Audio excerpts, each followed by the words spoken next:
Bonjour à tous et bienvenue sur ce nouveau tutoriel, ici Robin de Pestudely. Aujourd'hui nous allons voir comment traiter les messages, les réclamations et des commandes sur PrestaShop. On se retrouve directement sur le back-office pour commencer.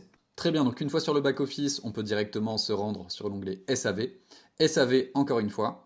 Ici sur l'onglet SAV, on a donc l'historique de l'ensemble des réclamations clients qui ont été faites sur le site. En l'occurrence ici on en a une, donc c'est moi qui l'ai rédigé tout simplement pour l'exemple. Donc tout simplement on peut cliquer dessus comme ceci. On peut voir en détail le message du client qui tout simplement a reçu la mauvaise taille pour son t-shirt. L'objectif ici c'est tout simplement de venir lui répondre.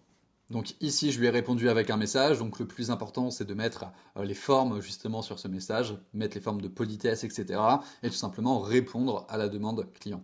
Donc une fois que c'est fait, une fois qu'on a rédigé le message, tout simplement, on peut cliquer sur Envoyer. On voit également qu'on a la possibilité de définir justement un état sur ce message.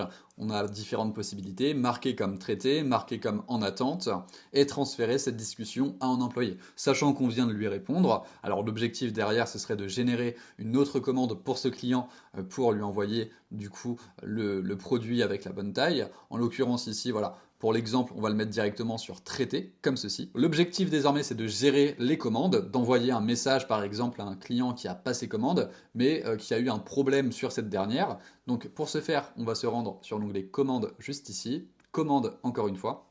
Ici, on a une vue d'ensemble sur toutes les commandes qui ont été passées sur le site. On voit qu'on a une commande en erreur de paiement. Alors tout simplement, on peut venir la sélectionner. On clique dessus, très bien.